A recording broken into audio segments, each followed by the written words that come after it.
Salutations, everyone. Welcome once again to yet another episode of...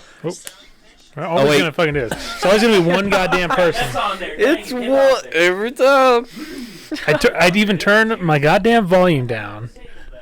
Turned my volume down and still fucking did it. Unfucking believable. I hate iPhone. I hate it so goddamn much. That is so funny. Happy late Christmas, everyone. How's it going? What?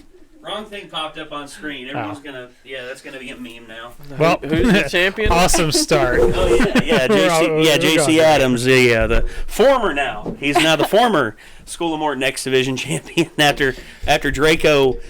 I challenged someone.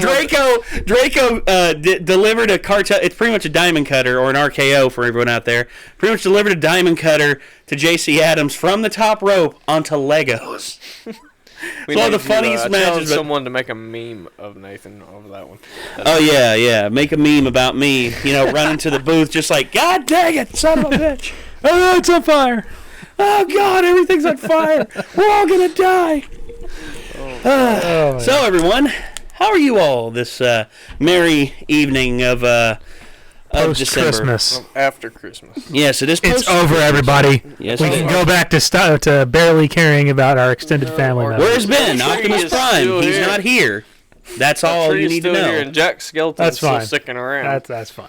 Christmas trees stay up till noon. Oh, hey Chad, what's up? My buddy Chad Bartlett is in the chat. What's up, my friend? How are you? Peace and love, my renegades. Peace and love, Tay Douglas and Dragon Fang. Can't be worse than a dab. Oh, you want to see a dab? How about a anti-dab? How's that? Ooh, damn. Yeah, anti-dab. Like, nah. It's like, you ain't going. No, we ain't going up. Nah, bitch, you going down. That's right. Going down like a sweet muffin. History Buff is saying, is it just me or their microphones sound a bit funny? I don't know. They're $35 microphones. So yeah, they're like. Go ahead and say this. I don't know. I'm holding mine back here, trying to be distant. Maybe we sound funny. Yeah. Do we sound Did you ever funny? think about that? No, I don't want to sound funny. I'm trying my best not to sound funny. What do you mean? I sound funny. Don't start that shit. I haven't had anything to drink. My voice is cracking a little bit. I was thinking about tearing into a red, but after that first podcast, I'm going to go ahead and still try and avoid doing that. That's a memory right there. Thanks. You can tell how much alcohol I'm drinking by as I slur my words more and more. Yeah, I'm going to rewatch that tonight. I just want to look at Ron and go, what are you trying to say? Like, yeah, he's so drunk he's trying to speak Igpe Atnale. Yep. Erdway up yay. Uye upke other may uckerfay. Oh man, I never could catch on to that. Like that's Pig Latin. Yeah, Pig Latin.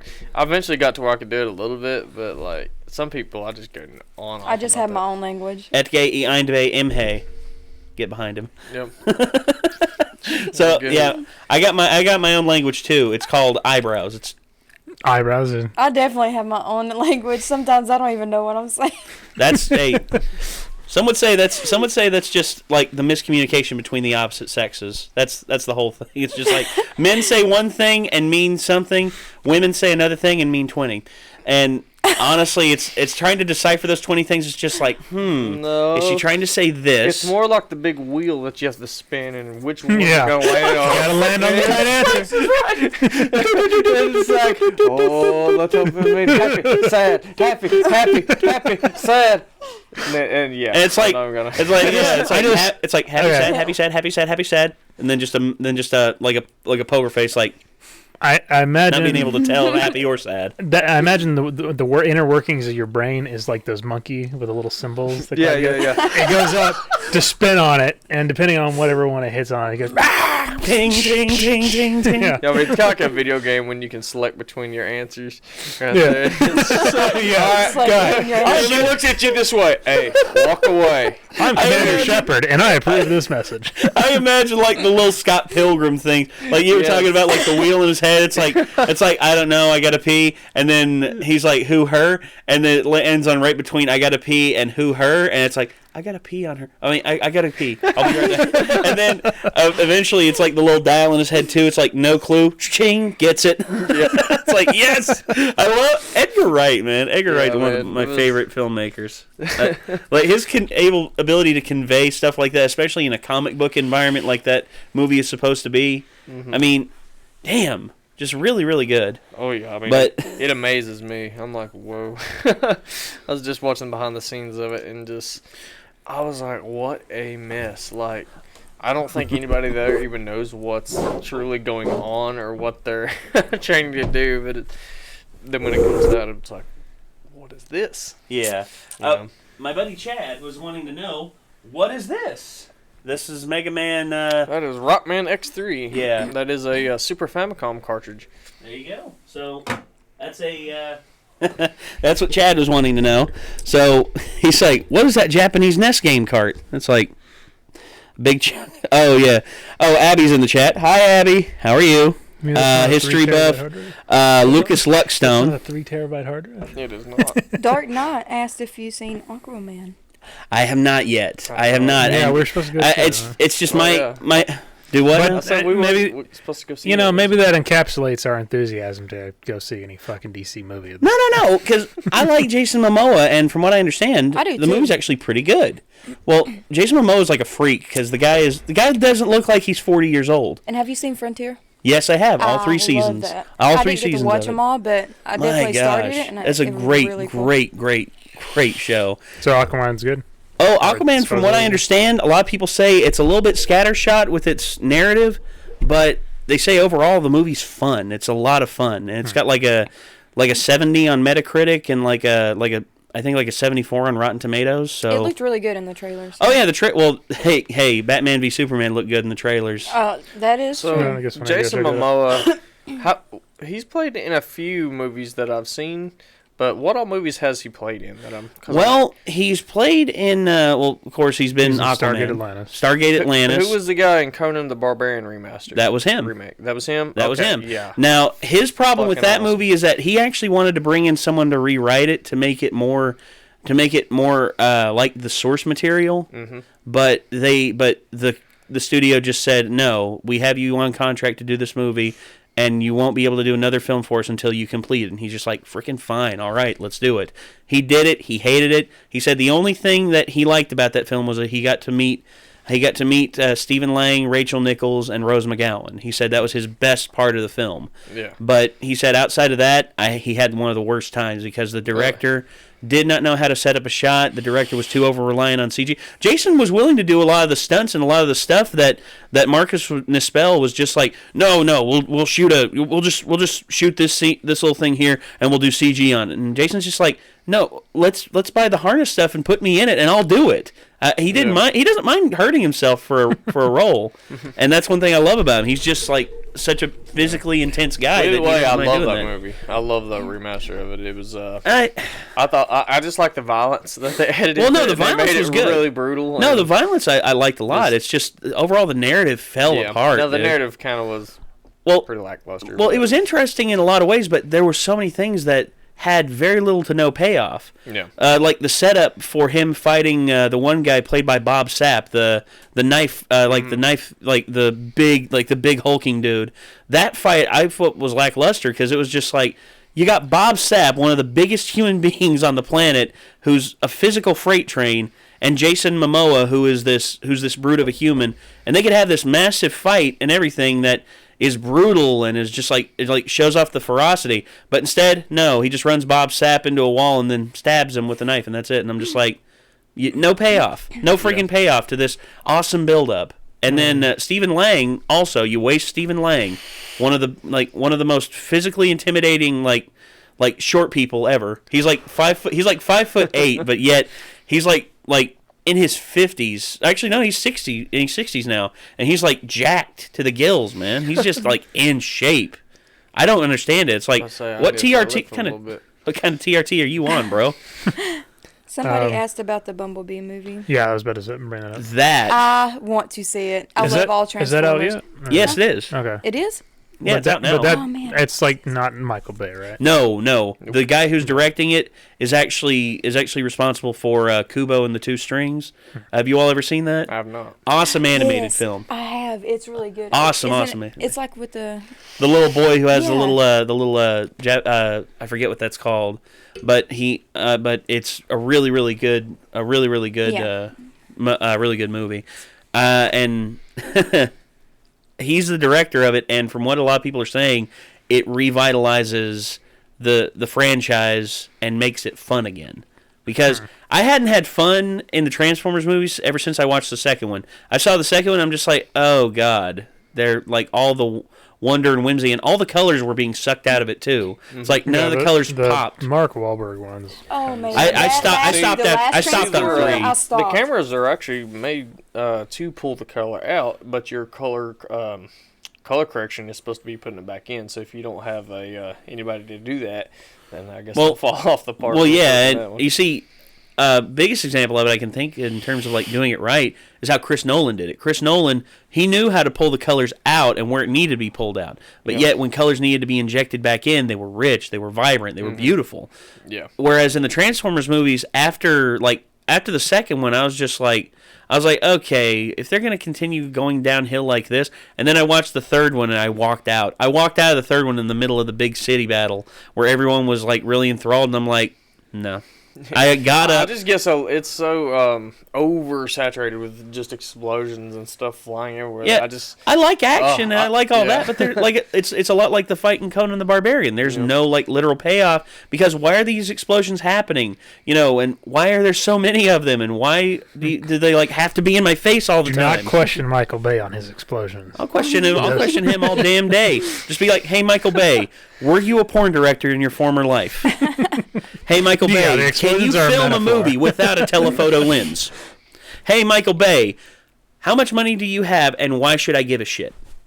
Okay, because I don't care if the guy's good at making money. He's good at making money. I'm never gonna hate somebody because they make money, but I will be critical of their work if I do not find it. Yeah.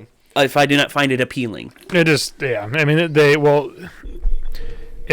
like the Transformers movies, they rely entirely on the robots smashing into each other for fucking 5 minutes, and then awkward, annoying humor that gets old real quick. Yeah, so, I mean, it's just repetitive jokes. And the only reason I found I like the first film. The first film, I thought was actually pretty damn good. But do you know why it was pretty damn good? Because Steven Spielberg was the producer and he kept Michael Bay in line. And then whenever Spielberg left, in the production of the second one, that was it. He wasn't on set. Because at that point, he just handed it over to Michael Bay and said, as long as you keep making me money, Michael, we're good. No, really. That's pretty much how it was. Whereas on the first film, Spielberg said he was there every day on set to make sure that, Bay didn't mess up, like, the character building and that things went well in post-production. And then we had the first Transformers movies, which I thought was actually pretty damn good. I love that movie. Yeah. And now, from what I understand, Bumblebee, it's a lot like that as well because the characters are interesting again. Bumblebee has a person. I did see the trailer to it, and my reaction to the trailer was like, is this a Transformers movie? And then I was like, because I'm not familiar with a lot of the older Transformers like Bumblebee or any of the lore. And to be honest, I've only watched the very first Transformers movie. I watched about 20 minutes. I was obsessed with them. I didn't get much into them. I don't know why. I really don't know why. I'm not hating on them. I thought the first one was actually really good. Second one, I just got kind of bored with it, and I'm like that with a lot of superhero movies. Typically, the first ones are usually always my favorite, and then kind of after that, I kind of lose interest. Well, it's I think it's a lot of it's to do with the character introduction is usually 20% of your first section of your story, which is like all great Hollywood films usually are. Your character introductions are very important. Yeah. And when they each don't get their introduction kind of built up to it and they just kind of get thrown at you in there, I kind of fall off the bandwagon for them. I don't connect with the characters as much. And usually you'll have like one or two characters that you'll connect with and the rest of them are just kind of in there, Yeah, me, I've actually, I can see what you mean. The connection can go away if the story isn't kept interesting. But to me, the Captain America films, to me, is a perfect is a perfect emphasis on expanding a character and making the world and shaping the world around him. Yeah. The first film is a traditional superhero origin story, as it should be, because Captain America, Steve Rogers, is the quintessential American standard of superhero. Hardworking, tough, never backs down from a fight. That's all well and good. But then, as time has gone on, the world changed, and instead of us being forward with our enemies and meeting on the field of honor, instead there's spy stuff, there's backdoor deals and stuff like that, and Captain America isn't used to that. And he doesn't fall along the black and white kind of thing. Well, obviously he's got to stand up for the American government no matter what. No. Eventually he comes to the realization that what I'm fighting for has been changed and warped and distorted into this awful mess that just wants to control people. Yeah. And that's where Winter Soldier. I thought Winter Soldier was actually better than the first Captain America. Soldier was definitely. And then to me, Civil War was the Avengers 2 we all deserved. Yeah, I know people out there are going to say, but Avengers Age of Ultron was good. Yeah, I thought it was good, but by comparison to Civil War, which had so much more content to it and so much more on the line, and had more Avengers in it than Age of Ultron did. So to me, Captain America Civil War is effectively the Avengers 2 movie that we deserve, because it's just such a good film. And to me, it's my favorite. I'd say it's probably been my favorite up until Infinity War. It's been my favorite Avengers film. But I don't know. It's just now Infinity War's out, and I just go back and I rewatch a lot of them. And now I gotta say, probably my favorites. My favorites are Civil War, of course, Black Panther, which is awesome. Have y'all seen that? I have not. Oh my gosh! And then I said before. Oh yeah, you have videos, man. I got a lot of catching up to do with my superhero movies. Yeah, well, and then we need to just sit down for about 18 hours and watch. Yeah, that's. I think we're gonna need more like 20. Yeah, that's actually we can call it Cinema Day with Primordic, and then just all of us sitting here and watching it and seeing how you react to it, and we talk about it afterwards. Kind of like how we. I'm pretty sure if we go one sitting through it, we're gonna need to go to sleep afterwards, because that's gonna be damn, dude. That's a lot. One of those movies. That's a lot. Now it's so funny when in production, on film sets and audio production. I'm just my attention span's constantly active into lots of different things. There's sitting in one spot watching a movie for me now is difficult, very difficult to do. I mean, I have this constant anxiety of, hey, I got so much stuff I got to do. I need to catch up on this. I got to catch up on that. Yeah, and it's beforehand, we'll have ourselves a little bit of a calming agent. Yeah. To help with that. Yeah, definitely. You get me drinking now? I watched all 8 Harry Potter movies in 2 that's days. something I can do all the time. 2 days, pretty much. Yeah. Because it's limited on time. Harry you get me Potter drinking, and Lord I'll of just the sit Rings. there. I think it's the best stuff in the world. Yeah. Me.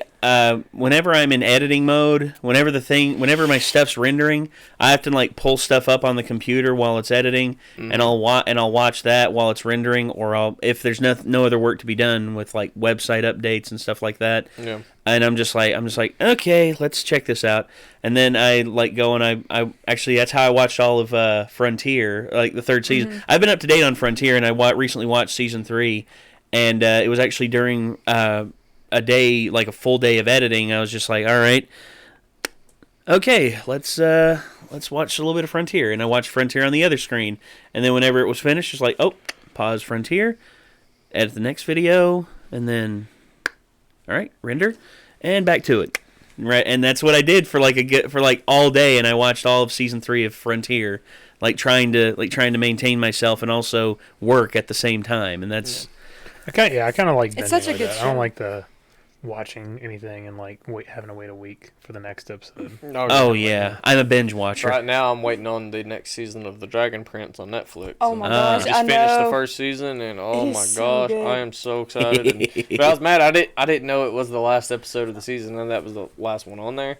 So I was sitting there watching, oh, it's getting good. I'm waiting for it to go, and I'm like, what is going on? But also Castlevania too. I want more of that. Yeah. Castlevania was. Oh, I haven't watched the second season yet. We were actually. Oh no, yeah. The first season was like a little tease, and then the second season's like the full thrust in. Like, oh, I need to watch it. We need to do it. Actually, there's been shows we haven't reacted to because we were waiting for Micah to come back. Yeah, Micah mentioned on the podcast. That's right. Yeah, he's not dead. He's just taking a break. But Micah, we watched it with him, and we convinced him he's Trevor Belmont because he goes against the grain. He hates like full organized religion, and he's good at what he does, which is slaying freaking demons. But Micah is good at what he does. He's actually a pretty good blacksmith. He actually can make some pretty cool stuff. He actually had Jason Knight, who actually we're trying to get on the podcast. He helped him show him how to make Damascus steel. He showed Mike how to make Damascus, which is really cool. That is really cool. Oh yeah. So, Trevor Belmont. I like his voice acting in there. A lot of people said the voice acting was shit, but no. I thought it was great. The only one I really had a complaint with was some of the two brothers / cousins who they fought, who Trevor fought in the bar or in the tavern in the first episode. At the very beginning of the he's like, where do you come from? You come from shit. And I'm like, okay, look, tone down the Cockney there, all right, Jason Statham. And it's like pull it back a little bit, and just it's like I know you want to because Cockney is very prevalent in the city. It's a very Cockney accent. It's very prevalent, but out in the middle of in a social place, it's not going to be Cockney out there. It's going to be like peasant speak. Yeah. It's just I cannot stand the Lords. I wish they would all just go away. And it's just stuff like that. You wouldn't be like a bar talker, just oh mate, you see what's going on here?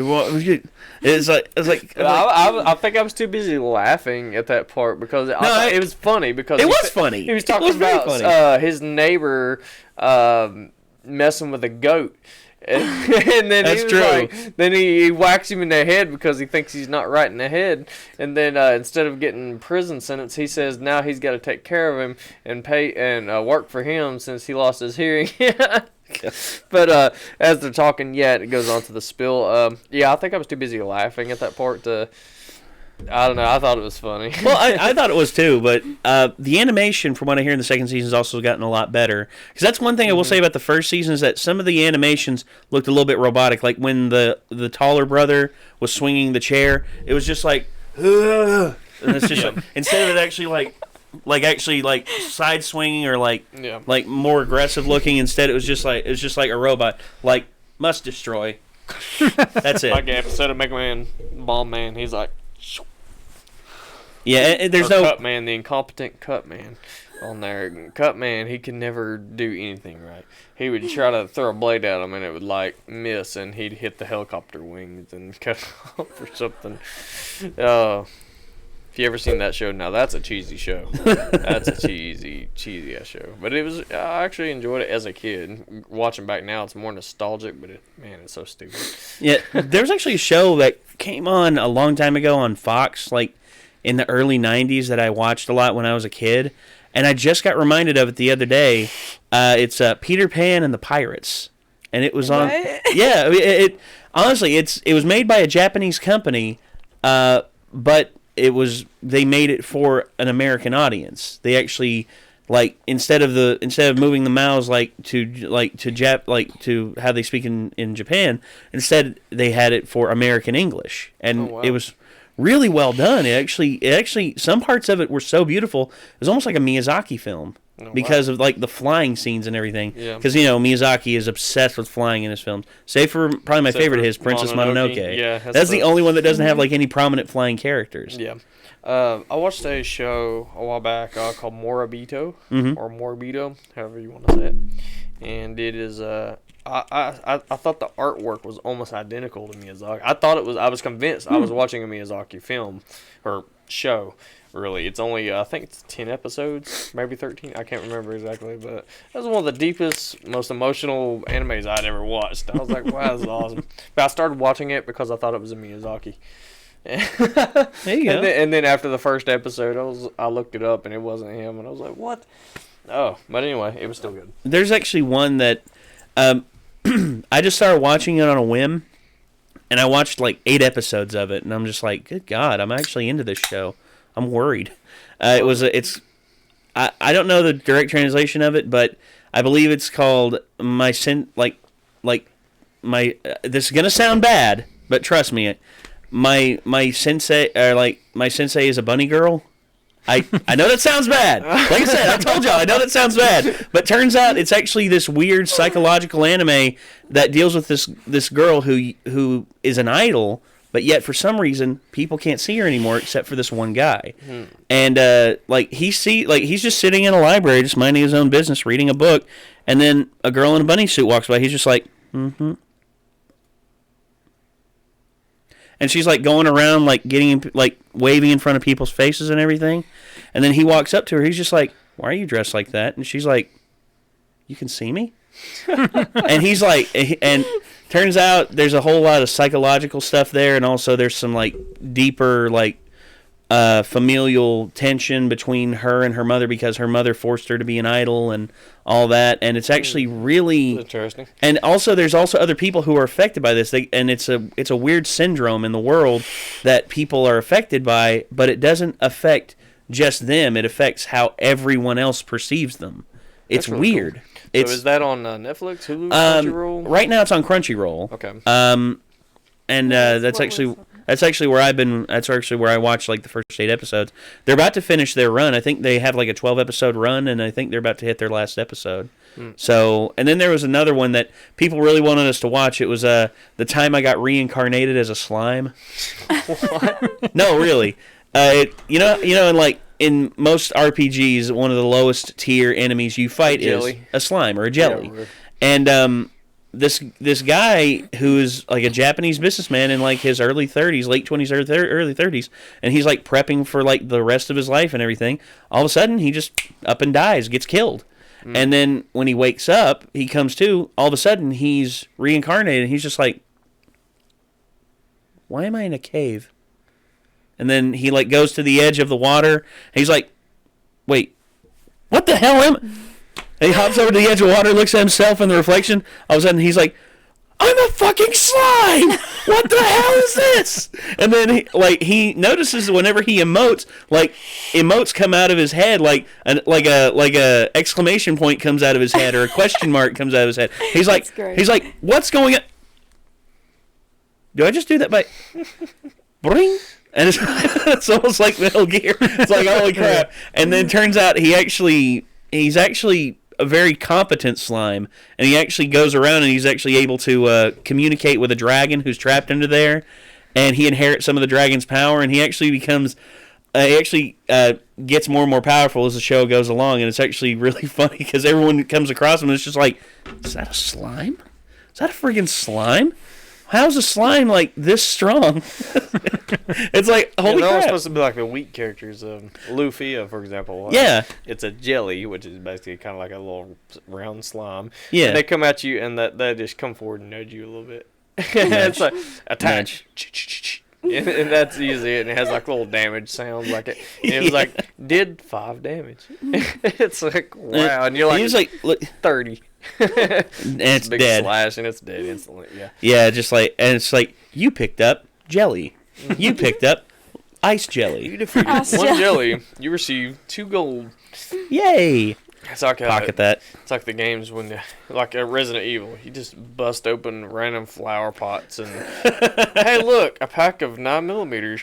Yeah. or hey, look, an incendiary grenade. Or a precious gem. Yeah. Or if you're really lucky, a snack.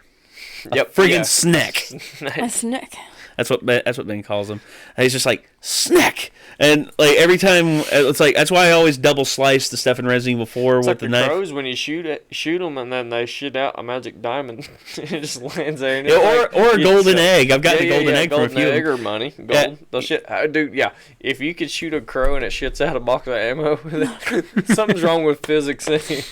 Hey, well, there's stuff in reality that defies the laws of physics. I mean, it's just like, how is that even possible? But yeah, I get what you're saying. Like video game law, video game logic and physics are hilarious. Oh yeah. my favorite physics thing that I love to do is the Dark Souls body roll. Have you ever done that? Mm-hmm. Like you're just hopping around the bodies and they're just like moving in weird ways, and you're just like spinning around on top of them, and their body just goes just like goes around in a circle. Yeah, I put a little bit of time into Dark Souls.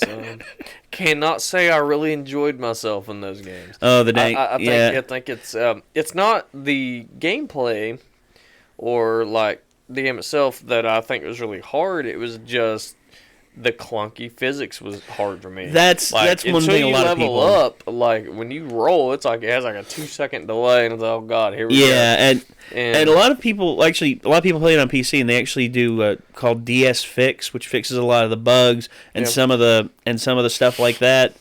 And that's what I've done in the past. I've done DS Fix. It's fixed a lot of things, and I can highly recommend it if you want to do that. Yeah, Bloodborne. I love hard games. Like Bloodborne is actually one. Series, a lot of people say Bloodborne is the Dark Souls game that has probably best physics. Okay. So it's on PS4. You can actually I've actually played it. Yeah, before. it's fun, and it's got a Victorian atmosphere. Oh, really? It's really good. It's actually really good. Sarah Williams says, "I like cartoon physics, like when the coyote runs off the cliff and doesn't fall until he looks down." That's. I like the ones where comedic. the Roadrunner paints the tunnel into the mountain or Oh, yeah, whatever, and he goes through it, and then the coyote just slams into it. 'Cause it's like a lot of people have said they call it Looney Tune physics. Looney Tune physics is when the person it is happening to is not fully aware or is not expecting it, then it does not affect them. Whereas the people who are aware of it or do become aware of it, then it does affect them. It's just like when the coyote runs off the cliff, people say, don't look down. If you don't look down, it can't hurt you. And then all he's got to do is just like creep his way back, just like... But he never does. Instead, he's always just like... Dink, dink. You gotta end those couple blinks. Yeah. Blink, blink. And I like it when they holds up the sign. I like the one where like Roadrunner will leave his like smoke trail. Well, there was actually a very hilarious video I found on the internet. It was like a response to an animal abuse thing, and it was this video of this person, a bunch of skydiving cats, and people thought those were real cats, and they started writing letters, PETA and everybody thinking that they were actually outrage. Letting cats go off this water, but it wasn't real. Well, there actually was a video that a guy went skydiving with his cat. And I don't know why I hee-haw and cried at this. It was that bad because the cat was perfectly fine. The cat's up there, and the guy's got him hankered to this vest. Yeah, he's got a baby. He's got a big vest on there and everything. So the cat's obviously secure. Well, they open up the side of the door to that plane. He steps up to that side of it. That cat's face when he looked down. He seen that. It was just like he was does not compute. Yeah, That's it's a lot like the cat. It's a lot like the cat that experiences or the monkeys who experience magic, or the cats who see that paw in the box. The cat that comes out the box. Paws in the money and then goes back in. No, cats. The cat. Cucumbers, man. They think it's snake. They think they're snakes. Yeah, well, no, they actually have. I think it's a certain smell to. I don't know. I don't think it's. I think it's just something right there in front of them that they don't know what it is. No, you can put anything else in. Yeah, it's just a cucumber. We've tried. If you do it with like certain toys and stuff like that, they'll do it with toys too. But cucumbers are just kind of like, what is it? It's so funny. Like it's green and it just sits there and looks at me. Like, and then of course there's also my mom's cats, which I have a blast helping her take care of.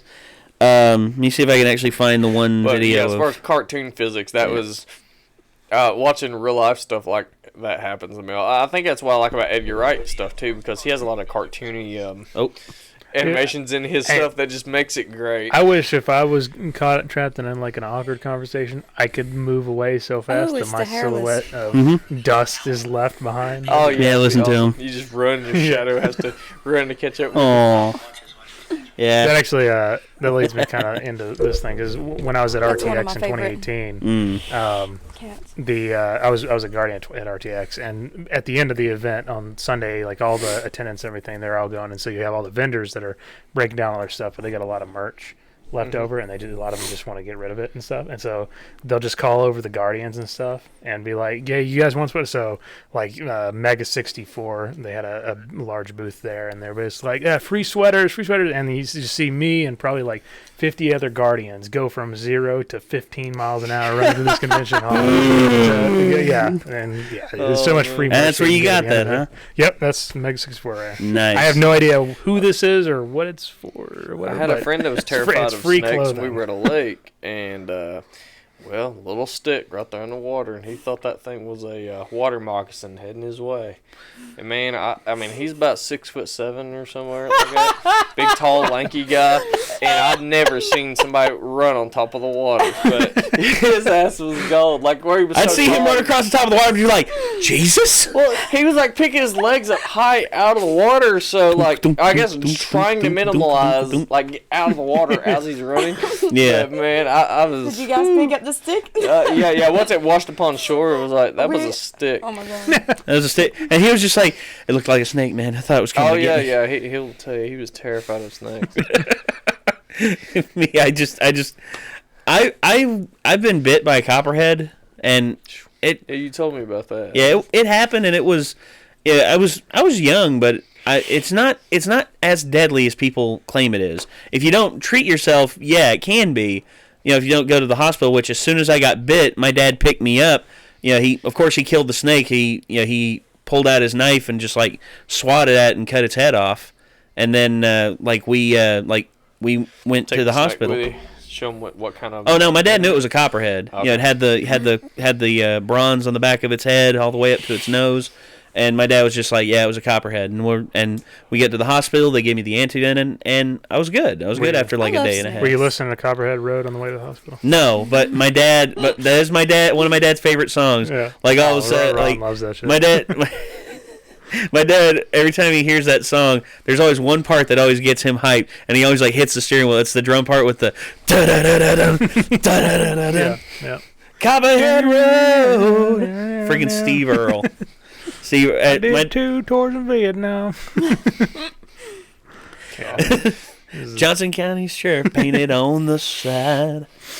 How did we get on this topic? It's definitely a Dukes of Hazzard kind of song. Oh, it is. It is. In which, I was raised around that area. You played the Dukes of Hazzard game for PlayStation 1? Oh my gosh! I remember that. It was actually kind of fun. Yeah. It was. Well, what was it made? Very limited. It didn't do much. I prefer the stuntman games. Jump off of jumps. Oh, okay. I prefer the stuntman games. You ever played those? No, I did not. Oh my gosh! Well, the first stuntman, the only part of it I hated was the long load screens. Like some of the load screens, you'd be there for like PlayStation was long, especially like Final Fantasy. Oh yeah, well, I believe it was like a 2-3 minute load screen for an action scene, and it was one of the big ones near the end of the game, and because in it they had like all sorts of tribute movies. They had one in the second game. They had a Batman movie. Where it's called like Dark Avenger, and then there was one. It was a James Bond movie, or like it was called Simon Crown instead of James Bond because copyright, ain't it fun? But they had like that, and they also had like the volcano disaster movie where you had to like run from like the lava and you had to jump over it with a motorcycle. It was really good, and if you got the stuff perfect, it like you got bonuses and stuff like that, and it would look really cool. And like the fake trailer they did at the end of the completion of the shoot, and it was actually really, really cool. I love that. I love those movies. And actually, Chris Sabat actually did the narrator in the second game, so that was equally cool because I met Chris Sabat and I talked to him about it. He's just like, yeah, they paid me like $100,000 just to do a voiceover for a game. I was in the studio 2 days and that was it. And I'm like, you made $100,000? And he's just like, yeah, man, it was nothing. I'm just like, yeah. I wish some opportunities like that would fall in my lap. Well, of course, it's not most he's ever gotten paid. I do a lot more for $100,000. The most he's ever gotten paid was for a Lexus commercial. He actually got paid almost like $250,000 just for that. Wow. For a Lexus commercial. He came on and he was just like, Lexus, the prime example. It's just like, wow, holy crap. And that's actually one of his like main claims to fame is like, I'm the voice in that Lexus commercial. And it's like, oh yeah, I also voiced Piccolo, Vegeta, and all these other awesome anime characters. But that's nothing. That's nothing at all. Yeah. No, well, he loves where the real that. money comes from. Yeah. The real money comes from like, Lexus. well, The automobile industry is loaded. So. and so is the movie industry. I mean, the video game industry too, especially for Sony, because I think it was a Sony company who came up with the Stuntman series. So it was actually really cool. But Someone asked about the live Lion King. the what? The live action Lion King. Yeah, the live The, action. the CGI that looks live action. Yeah, I mean, is it? I mean, I don't mind. It's They're not. supposed It's to be not doing live that with action. but- No. all the Here's the- Disney- I get what motion you mean. capture. I would It's like rather all of have Dumbo. the animals where They're like doing a their mouths Dumbo, are moving with the dialogue, rather than like some. Well, God, they made them before, like the where like the movies of like the cats and the dogs, or whatever. Well, they'll have dialogue over it, but the Well, animals see, don't. that's what they did with the Jungle Book. Talk to don't- Oh, yeah. that's Milo a and lot of Otis. There you go, animals. yeah. Milo and Otis. Yeah. Or like they'll have the dialogue for the animals, but the animals aren't.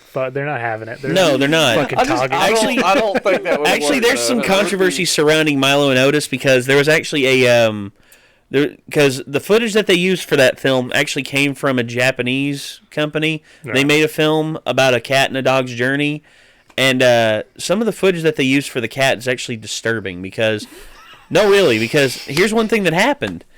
They actually had a cat on a cliffside, trying to climb up a damn cliffside, and below it is a raging torrent of water, and it's just like trying to climb up the side, and it falls down, and it There latches goes on another again, cat. it tries to climb up again. I wonder how many It's cats they used. disturbing. That's one thing that a lot of people have said. How many freaking cats we rank a lot died? of cars for our movies. So. Yeah, well, of course. I mean, that's expected, though. I mean, cars are not living beings. And then all of a sudden, my Toyota comes. I turn my Toyota on, and on the little screen I got it says, "I heard what you said." So I'm assuming with this new rendition of Lion King, are they basically sticking like 1-to-1 with the It original does film? look or- good. It looks really It good. looks But really there's good. there's Are they- several things that they're cutting out. Which one they're cutting out really pisses me off. Which is One, they're cutting out "Be Prepared." Are you serious? Yeah, they're cutting out Scar's "Be Prepared" song. Why would You know they do the that? song that he sings with the hyenas. And he's Be like, prepared. You know why they cut it out? Why? Because it was too similar to Nazi symbolism. I'm like, get the fuck out of my face.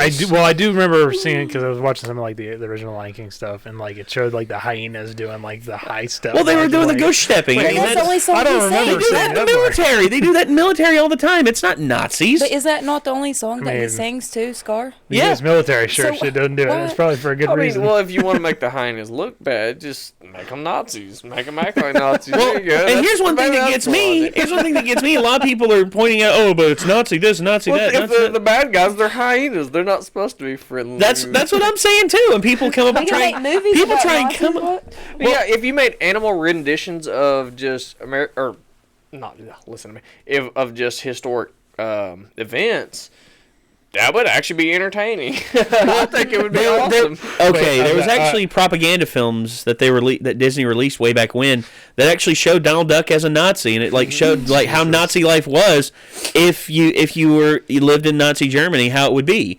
And Yeah. Donald like woke up and was thankful they lived in America, and it was just like and it was honest. I mean, because Yeah, I mean, the people that's- that wrote that's an honest thing, and well, the it's people that amazing. wrote them were actually like refugees that escaped from it.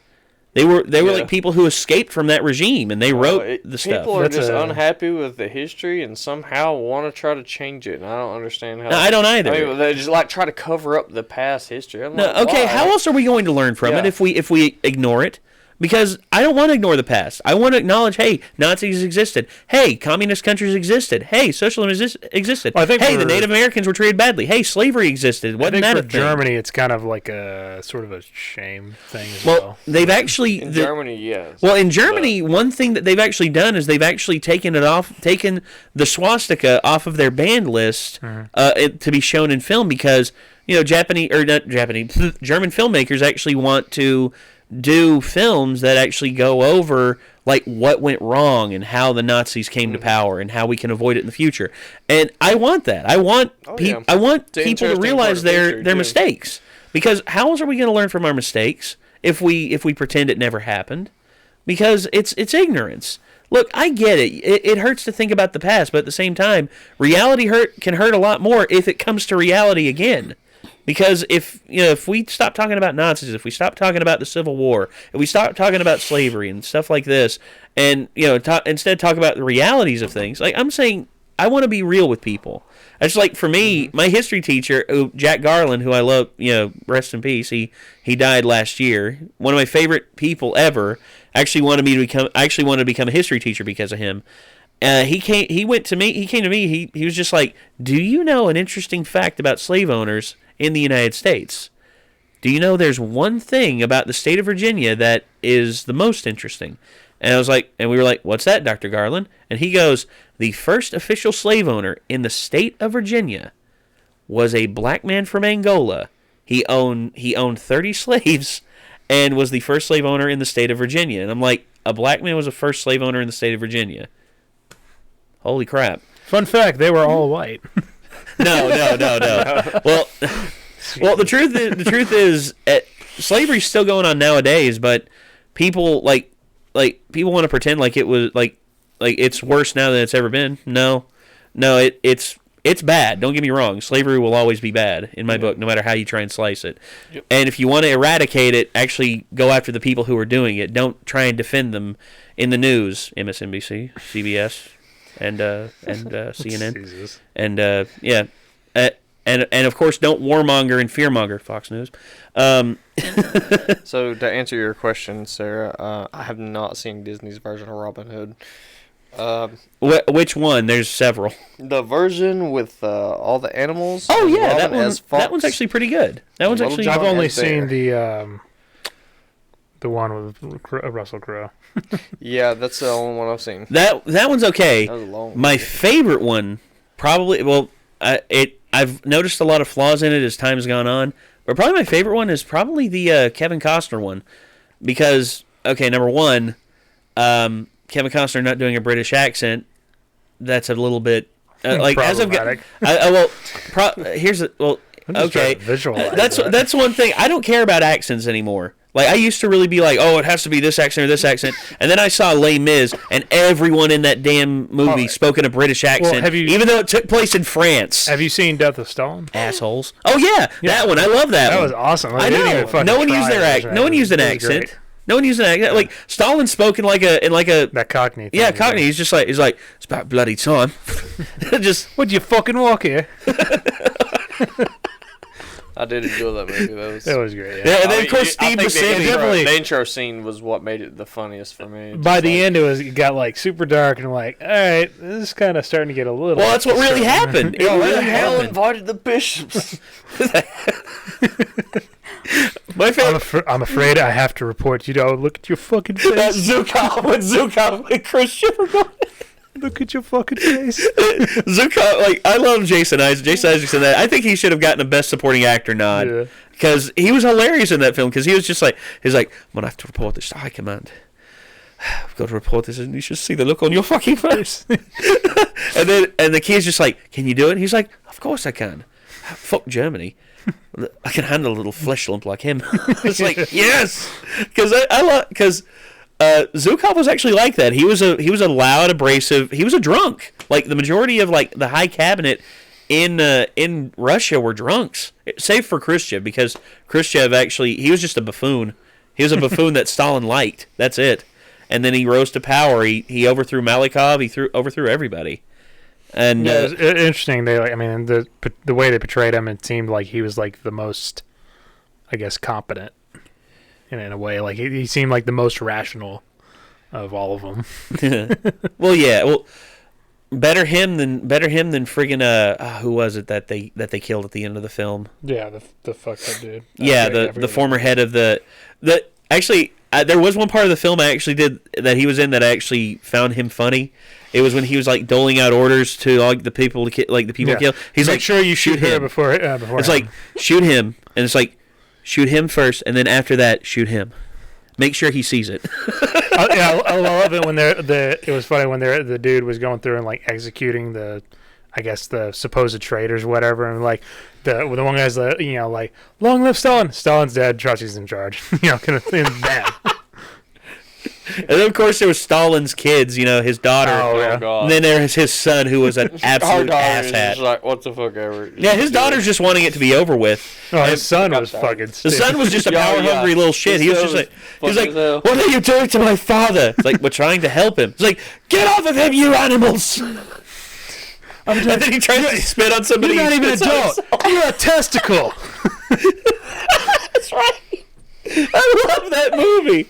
It shouldn't be as good as it is, but It's great. Yeah. Also my favorite, probably one of my favorite parts is the when the two guards are standing outside of Stalin's room and Stalin has the stroke, and then they hear the We thud. investigate. Should we shut the fuck up before you get us killed? both killed. Too good. Too freaking good. Nate, Lucas said, have you seen Don't Mess with a Zohan? Yeah, I love have. that movie. It's Okay. it's good, silly. It's good, silly fun. It's actually funny. one of my favorite modern Adam Sandler films. My favorite one's probably always going to be Happy Gilmore. I love all of them. I have no favorites. Yeah, Billy Madison was also pretty good. Billy Madison's Click is really one that actually has a lot of good emotional depth, especially at the end of it. I'm just like, oh man. It wasn't as funny as most of his movies, but it was definitely emotional. I Yeah. think The First Dates was extremely very saddening. At the Yeah, end. it Oh, was. man, It was very heartbreaking. There's actually a new special he did for Netflix that just I've came seen out. it, yeah, And there was one song he did, his song about Chris Farley. Yep. That made me The freaking dedication cry, to it. dude. Yeah, I think because it's pretty cool. that was just I think sad. Waterboy is probably my favorite. Waterboy's also really good. And, I like Waterboy. Adam a lot. Sandler's Little Nicky. Yeah, Little Nicky. Little was Nicky. also particular good. song on there that was the pilot had a heart attack. Oh my God. The co-pilot can't be found. I just Song People's Wallet in a King. panic because they know the plane's going down. They need a hero. I can't remember the whole song. I definitely like the Happy Gilmore scene. My favorite was when he's doing the putt-putt thing. He's like, "You're gonna die, clown!" Knocks the nose off and it goes, and the clown dies. It's like, you is that funny? I don't hear you laughing now. I don't know if you've seen Rain Over Me. I have. Oh my gosh! Let me tell you that. I is wanted one to of the punch that greatest- lawyer in the face that put his I family's know. photo in front of him on the desk. He had his head down, his headphones on, and then the lawyer I just think it's just to push him over the edge puts his family photo right in front of him, and I'm just like, I would kill. And when Donald Sutherland, who played the judge, came after, he's just like, and the lawyer's trying to explain his action, he's just like, Your Honor, with all due respect, and the judge is like, shut up. I don't want to hear you speak again. If you do, I will find you in contempt, and I will put you in a place where I will make sure you are well loved. Shut up. And then he goes back to and then the lawyer's just like eyes wide open. He's just like, and he shuts up, and I'm just like, thank you, gosh. And the judge is just like, this isn't something that the state needs to decide. This is something This is something that the family has to come to a conclusion about. And then his explanation at the end, Adam Sandler's explanation at the end, like every time he sees a dog, he sees his dog. Every time he sees a pair of kids playing, he always sees his daughters. Mm-hmm. Every time he sees a happy family, he sees himself and his family. But then he realizes that's not there anymore. It's gone, and he's never going to get it back. And that's something that's just, it's gut-wrenching to think about that, because I actually had a friend who lost a family member in 9/11. He actually lost an uncle. He was on American Airlines 11 that crashed into the first World Trade Center building. Oh wow! And he said the person who was hit worst by it was his mother, because was his mom, the sister of the guy who died. And he said that she sat up crying for like the next 3 days, because he was actually on his way out to Los Angeles to see their mother, who was sick. And he was actually going to get married on New Year's to his girlfriend, and everything was just gone, and just like that. And it was very gut-wrenching to think about that, and I couldn't imagine losing a family member like that. And the one thing that I will say is that for me, the one thing that did happen that was sort of a nightmare scenario was my grandfather. my mom and my mom, my stepdad, and my grandfather, they decided to take a cruise because my grandfather had never left the country before, and they decided, hey, we'll take him to the Bahamas, we'll take him to Nassau, we'll let him be on the beaches a little bit, and he was paraplegic too. That's the reason why he couldn't leave the country that much. And they get him on the ship, they take pictures, they post the pictures before they leave, and then once you're out in the ocean, you have to pay for cell phone service through the ship, and it costs a shit ton of money, so they didn't want to do that. So instead, they all go to bed for the night. My grandfather says that he actually felt really tired, and he said it was because of the trip. The trip down and everything. Yeah. And while they were on the ship, whenever they went to bed, he was in the bed by himself. My mom came in to wake him up. She goes in the room, and she reaches up and grabs his shoulder and she's about to shake him, and she grabs onto him, and she knows something's wrong because he's cold. She turns him over. He's bleeding out of his nose and his eyes. Turns out he was actually having a really bad infection that had pretty much it was making him bleed out of every orifice, his mouth, his eyes, his nose, and anyway, my mom panics.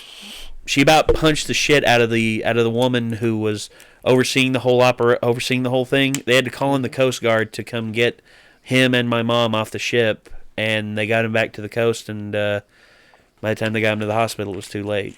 Sure. And there wasn't anything they could do. And I was at work when I got the call from my mom. My mom actually paid for the cell phone service on the ship so she could call everybody, and I was the first person she called. And my mom told me, if you can get off work, I need you to get to the house right now, and I need you to take care of my animals, and if we need you down here, and we'll call you whenever we want you to come down here. And I told work, I was like, I need to get off work now, and I need to go to my mom's house. Something's bad going on with my grandfather. They understood. I took time off. And then eventually I get a call from my mom. It's like, we need you to stay up there and take care of everything here at the house and everything. And everyone else in my family went down there except for me. And my grandfather,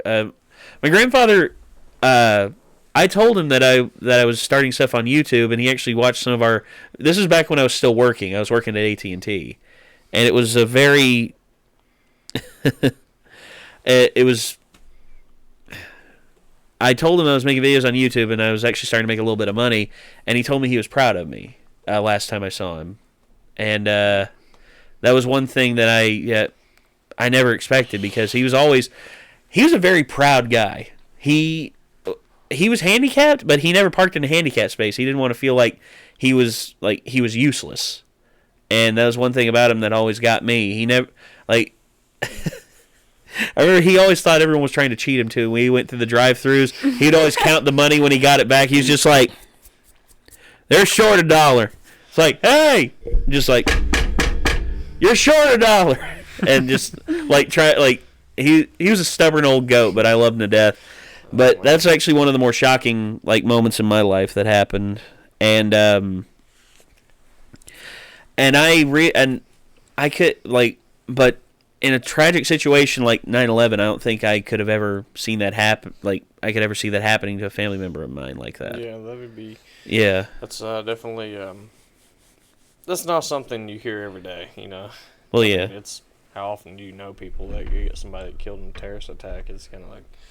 Around here especially. Well, in the United States, because in the United States we have a sense of security here, because we have a sense where we're not afraid. Well, most people in this country aren't afraid to sleep at night. I know there's some people I've talked to, they say that they are, and that's fine. You can feel insecure and all that. We at least have the means here where you can go buy a fucking gun if you feel like you're unsafe or something like that, or you can find other ways to protect yourself and stuff and everything. And people nowadays want to pretend like the world is worse now than it's ever been. Yep, that seems to be a common trend now. It's I think a lot of the, I'm gonna quote normal people, I would say. Go ahead. are just like confused. I mean, I think the normal people see it. It's like it's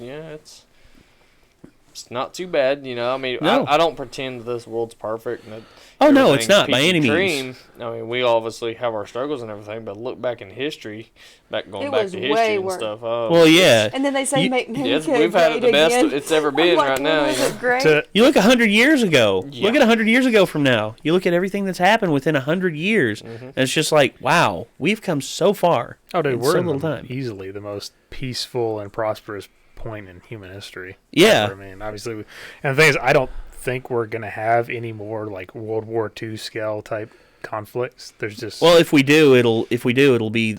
A lot of people say it'll be the end of mankind because of mutually assured destruction. Yeah, 'cause but there's no. The thing is though, back then during the beginning of the Cold War, there might have still been an advantage that you could have gained from like instigating nuclear war or something. That's not the case anymore. There's no benefit in fighting a war when everybody's economies are completely intertwined with everyone else's. Trying to go to war with anybody. I mean, you just see all the fucking shit that's the trouble that we're having now with the economy with fucking this trade war with China and stuff. I mean, it's fucking awful. Why the fuck would battles we are want to go fought to goddamn differently war now with too. them? They're fought more politically and with money and Well, solutions and well, yeah, stuff like and, that than they are with just the old-fashioned primitive kill them all. You know, I mean that just kind of No man's standing. Yeah, you don't gain anything from it other than Victory. some kind of sick, twisted satisfaction that you got the better of them, or it's a like a primitive aspect. I mean, it is by all means defend And- yourself, defend your property, but it doesn't mean that Well, and other actions can't be taken besides violence. the glory and heroism of war doesn't exist anymore because It's with mass slowly media dying and quick. everybody understands what's going on in war. Everybody has communication of the conflicts that are occurring. Unlike wars, 1500s. yeah, just some wars far-off are thing. not glorious anymore because the bad guys are not as Clear cut. out there, Yeah. are not as clear as And I think it goes down to the world with technology and the internet and the availability to have basically education in an unlimited fashion is prominent around the entire world now. Yeah. Just about. I mean, there's still several countries that don't really have access to it, and those are what we would call the true third world countries. And one thing I will say is that with the spreading of information is also the spread of misinformation, which is something that happens a lot nowadays. Stuff is like restricting your internet access to your like region locking the internet access and propaganda and basically governments controlling the internet. That is an issue. At the same time, as far as the disinformation, as awful as that is, and as much as it sucks, the world's been running off of fucking disinformation and propaganda for centuries. I mean, that's to get your entire population to be like, yeah, let's go to war. You got to spend fucking tails all the goddamn time. But there's so many sources available now too for this information, though. So it's just most people don't care about source. It's just like I keep seeing all these Facebook videos that have all these likes and everything. I know it's Facebook. Facebook's pointless in a lot of ways, but I see all these videos that have Facebook likes and everything. It's just like this happened here and this happened here and this is the person who's responsible for this and all that. And I'm just like, wait a second, where's all the sources with this? And there are no sources listed. And then you actually do research on the video. Turns out it's all bullshit. Yeah, I mean, every single bit of it. Assignment, college kids does an assignment. You have to list your sources. Yeah, I have to list my sources in all my classes. As one of my favorite internet memes of all time. It's from 2001: A Space Odyssey, where the apes are beating the shit out of each other with the bones. It's like the one's laying on the ground, the other one comes up with the bone and keeps hitting it on the head, and it's citation needed, citation fucking needed, citation needed, citation needed, and it was just like hit it, and the person who was laying on the ground, like, you can change it out, but it was like hit pieces, and then and it was just like everyone, like every smart person, citation needed, citation fucking needed. It's like, yeah, that's because honestly, I look for sources whenever because people write hit pieces all the time. Like Polygon tried to write a hit piece on one of my favorite gamers, not PewDiePie, by the way. subscribe to PewDiePie. I love PewDiePie. So, For fuck's sakes. yeah, but sorry, I had to throw the meme in there. I had to throw the meme in there. But one of my favorite gamers, they tried to tear him down. They tried to say like he was a hack and he did all those terrible things and all that. And then he comes on there and he actually posts in the comment section. He's just like, what? And they're just like all the sources that they listed were just like stuff that other people had said about him, and it wasn't actually something they got from him or anything like that, or any evidence whatsoever. It was all hearsay. And I'm like, that's not how you do it. There was actually a guy who tried to do one of those diss mockery videos on Prince EA. I'm not sure if you're ever familiar with him. I've seen Prince EA. He's done. If you've seen one of his videos, he did the how school system video that was real popular. But he started dissing on a lot of his other videos and everything, and he was like, "Oh, he listed no sources," but Prince EA even showed right there all the sources. Yeah. Right there that he did the research from. And the guy said he tried to Google 130 some random number, 137 sites, and couldn't find any of those sources. And he was like, "They're right here," and there's like 100 of them. Yeah, but so I don't understand since when is it really just, I guess, cool to just completely hate on other people's work stuff? I mean, if you disagree with them, a disagreement video or something like that, but targeting them, how about disagree the topic or what you disagree with or your own opinion? Because controversy equals clicks equal money. Yeah, that's all it is. Yeah, nowadays. what kind of world do we live in where people got nothing better to do than just shit on people? I mean, you think the people at the fucking anchors at Fox News or fucking MSNBC or whatever, they're so CNN, they believe in the shit they're talking about. No, the majority they're fucking talking little points that are given to them. Well, Van Jones and Judge, I think his name's Janice Piero, who's on Fox News. They both got, this guy went undercover to see if they, who these people are behind the scenes. Turns out Van Jones and Judge Janice Piero actually agree on the majority of the same things, but you look at them on the news outlets and they're complete polar fucking opposites. You have Van Jones, who's just like race baiting everything, and then you have Judge Piero, who's just like these people need to grow up. And it's like, oh, for God's sakes, Judge, look, I love you. I've seen some of your. Was it Judge Janine or some shit? Yeah, Judge Piero. She's one of those TV court judges, Judge Judy. But she got a spot on Fox News, and she quit her show because who's going to outdo Judge Judy? Honestly, the woman gets paid $40 million a year to tell people that they're idiots and yeah, that's all just entertainment. If they think for a minute that the cases are real, the stories are real, sure, bullshit, yeah, bullshit. But we pack the audience with people that will laugh. I've never been into a courtroom where a judge will actually talk to you.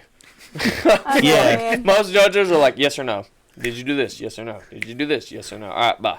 That's you don't get a chance to explain in circuit your case court. unless Yeah, you have a lawyer. Your lawyer can, but you can't. Well, in circuit court, I've had the ability to talk to judges who have been it's just were you speeding here? And I'm just no, Your Honor, actually I wasn't. I was clocked doing this in this speed zone or in this zone, but the previous speed zone was this speed here, and I was actually slowing down, as you can see here. And it turns out I was going 6 miles an hour over the speed limit. So I've never met a friendly enough judge to do that. Because every judge I've had is Judge Judy. Boom. Well, they got 50 people to go through, and they got an hour to do it. So they're just go. They don't. Well, and I told the judge, I was I'm sorry that this happened, but I was slowing down, and I had no intention of speeding because I was on my way to work, and actually being pulled over actually made me late for work. And it's just and the judge was just pulls the cop over, and the cop's what was the speed limit in that area, the exact junction? And then the judge looked, it's just okay, you don't have to pay this. Sorry for wasting your time. Your court fee, you will not be processed any court fees. We appreciate your time. Thank you. I've yet to get that look. And then he cracks it. It's just next case. Well, they had 5 judges going at once. Really? Well, they made some crazy big courthouse. I had to do some shit like that. I got into a car wreck that was not my fault. There you go. The cop said that it was my fault because he's an idiot. I mean, it was literally, basically, I had to get into a turning lane. It was like rush hour type traffic, and those turning lanes that run down the road. Mm-hmm. Everybody gets in this fucking turning lane 200, 300 meters back, because otherwise you're going to be sitting behind this line of fucking cars for an hour and a half trying to get the light. Everybody's doing it. And the cop, basically, I'm going down this, somebody tries pulling out a gas station, between the cars and stuff. Yeah. And I have the right of way. I mean, in that situation, I ended up hitting them. Cop afterwards says that it's me. He's literally telling me it's my fault and I was in the wrong as more cars are coming down this fucking turning lane. Are you fucking kidding me? So I ended up having to go to court, and I sat there with 40 other people that are waiting to see the judge. Like, they have literally the courtroom with the waiting people there. You might be in there 10 minutes. You might be in there 3.5 hours. Oh, God. I was in there for a solid 45 minutes, and turned out I didn't actually need to be there. You didn't actually need to be there? Yeah, God. I've had to have it. Oh, my gosh. And I would have laughed some people so hard. are so pissed at the court system because they just waste all your time. It seems this whole purpose. I went to court and waited 2.5 hours for my name to get called. I got up on there, and they said, all right, my officer didn't show, go home, your court date's on this date now. I was like, I got to come back? Yeah, I had to come back a month later and wait another 2.5 hours just to pay a $50 ticket that I had to go to court for. They wouldn't let me just go to the clerk and pay it and be done with it. No, this was... Yeah, and DMV is the same way. It's like they take pride in wasting your time. Well, yeah. It's a game for them. They gotta. The most irritating cop I've ever ran into in my entire life. It was in Gate City. That's right. I'm calling you out. So there was actually an incident involving a family member where my family member was taken out of their car. They were accused of being drunk driving, but the test, they did the blow, the blow test. Turns out it was inconclusive. Yeah, they did the breathalyzer. It came back inconclusive. They couldn't determine if there was any alcohol in their system. Yeah. So anyway, the person gets thrown in the back of their car, gets thrown in the back of the cop car, and the cops go through my family member's car without their permission. And the problem with it is, the person gave no notice to them that she gave them permission, and they said that they found pills in there, although they were prescription, and they had a prescription for them. They still said, "Hey, we have you on this. We're taking you in." They did not read them, my family member, their Miranda rights until they'd been sitting in the jail cell for 2 hours. Yeah. I would have got them. I would have got them immediately. Well, and then the thing is, it's so hard to challenge them without a lawyer, though. You can't. I mean, and who's got $2 or $3 grand to slap out for a lawyer? That's true. I mean, they had to say that before they arrest you. Correct? My family member. They do before they put the handcuffs on you. They have to read you your Miranda rights. No, that's actually not true. They can. Oh, really? Yeah, that's not true. I thought when I was at the sheriff's office, you can put them in handcuffs for your safety. That's for but typically that's only for. But if they're being detained. Like if you give them permission to search your car, they say, all right, I'm going to put you in a back cop car, or hey, I'm going to handcuff you just for minding your safety while we pat you down, and that's perfectly fine. If you're consenting to it, and if you're not being violent, most cops should be pretty cool and just like, there you go, sit in the back cop car, wait for a minute while we search the vehicle. We'll be right back. I mean, that's usually how it goes. But, yeah, you just hear so many people that I think the laws are just so unclear. They are. And of all things that are accessible on the internet, your state laws are some of the hardest to find. They are. Or to decipher, I should say, because they have them listed on, your government pages, your local government pages. Yeah. But, man, you are talking about, 70, 80 pages for one law that I have no idea heads or tails what all that means. I mean, it would take you a lifetime to sit there and study all those laws. And heck, some of the cops don't even know the laws. They don't even know, because there was this one cop, I think it was in Colorado, tried to get somebody for possession. And the cop was unaware that a month earlier, they'd made it legal for you to possess what had been bought at a dispensary. A lot of marijuana stuff has become pretty complicated with that as well. Yeah. The cops are updated every time they go, when they go to clock in on their briefing meetings, they get updated on these new things that happen, or they're supposed to. At the academy, for like 9 weeks or 12 weeks, depending on if it's regular or state, you have to take tests on these. You don't have to remember the whole law. I mean, it's a bookshelf of like encyclopedias of like 100 volumes of just your state's laws, and every single one of those books are outdated. They are, and they're constantly creating new ones and new ones and new ones. Yeah, there's no way it's possible to remember all that. The lawyers are the only ones that really try to stay updated with them. Cops do not. They have to take a test and pass it, and that's about it. So. Well. Back to the story of the most annoying cop. My family member, turns out the cops and the judge, they pretty much like rail them like heavy with everything imaginable. Threaten to throw him in jail for X amount of time for possession with intent to distribute and all this and all that. And then my family member eventually was told the best option was to cop a bargain and pay an X amount of money. And the lawyer that told him this, Nick. Okay. Heard a commotion in there. It's like, big oh god. Thumbs up. He just gives a big thumbs up. Yeah. So he should have done it like slowly sinking under.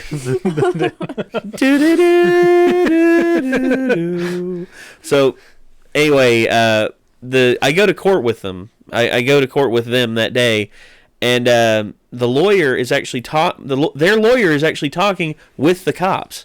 And I can't say I can prove it, but I think their lawyer actually told them, like, was told by the cops, like, hey, you do this, we'll do this and that, blah blah blah. You scratch my back, I scratch yours. And turns out my family member, who actually has a little bit of money, they squeezed $10,000 out of him. They paid that fine. They squeezed $10,000 out. And when they found out that my family member was going to take the plea, take the bargain and everything, this fat, unbelievably pompous piece of shit hears this. He's like, well, that's the $10,000 to add the budget. Like, verbatim.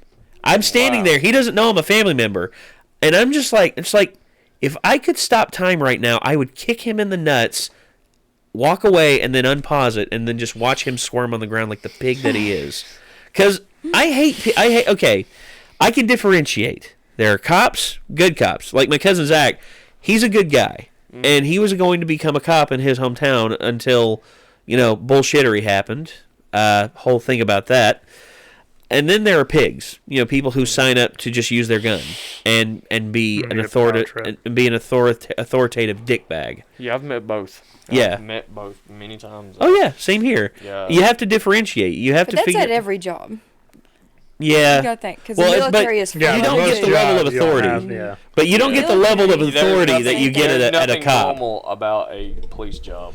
I used to be an explorer, which is basically an RTC for the your local sheriff's office. Yeah. So we got to volunteer on a lot of different things, and it led into a career path of law enforcement. And to be honest, I hated it. I ended up hating it. I liked it at first. I thought it was kind of cool because it was different. You go on ride-alongs, but all the drama, all the bullshit, there's a lot of stuff goes into it. And I've definitely met both. And if you ever worked at a workforce like a restaurant or something like that, where like your manager's just crooked. Yeah, your manager's a dickhead who thinks that he's shitty, and then where everybody hates their job, everybody's kind of at each other's throat and stuff. It's just a job. Yeah, and a lot of your police forces and sheriff's offices are like that too. Mm-hmm. So, I mean, I get it being very stern as an officer. No, I get that you too. Are an authority, but they need to watch their shit because, like, they're there to, it's not the protect and serve anymore. They took that away. It's very few police forces around in America anyway actually have that motto, protect and serve. That hasn't been a tradition. I think that's kind of a concept grown from the Andy Griffith show. It's not like that. No, it's not They're anymore. really enforcers for your local law, and that's about it. Yeah, and I get it. I get it. Having the police force for certain things, I think can be a good thing. It's good for certain safety things. Right. If there's an emergency that requires your attention, emergency services. They're the anyway. first ones you go to. Yeah, they're always you dial 911. Yep. But at the same time, my cousin Zach, who wanted to be a cop and was going to be a cop, he'd actually passed all of his exams and everything. He believed in this. He said, "When seconds matter, cops will be there in minutes." And that's true because you think about it. If someone's breaking into your house, say someone's trying to break into here, and they just a few seconds. Yeah, you have a limited amount of time. You can call the cops, and they'll rush here as fast as they can. But if you don't have the means to protect yourself, then the cops will be coming to instead of a they'll be coming to a crime scene. Yeah. Because the person who committed the act will have either completed that act and gone, or completed that act and is looking for someone else, and is looking and I hate that that's a reality, but it's a reality that I choose not to ignore. I hope for the best with people. Like, for instance, if I would have never known you or anything like that, I'd just be like, you know what? Hope everything works out well for him. I hope everything goes good. But now that he does know you, he hopes you fucking fail. I hope you burn in hell. You're gonna fail. I hope you burn in hell. Oh wait, you don't believe in that. Damn. I hope you get crushed in a theoretical black hole. There you go. Nothing can take me away eternally because my elements and my atoms will always still exist. That's true.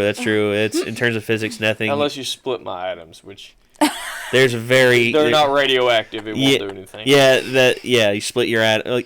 But in terms of physics, it's just like matter cannot be created or destroyed. It can just change forms. Which, hey, if you change forms, it'll just be like, all right, my ashes are now fertilizing this school of fish. They'll now have a little bit, and myself will live on, and other people, when they kill those fish and eat them. Hang on. I'll do a little zenyatta. My ashes will be planted into the fruits of life as a tree. Pass into the iris. It's like my friend, his favorite thing to do is sit on the couch, play Xbox, and he's like, the couch and I move as one.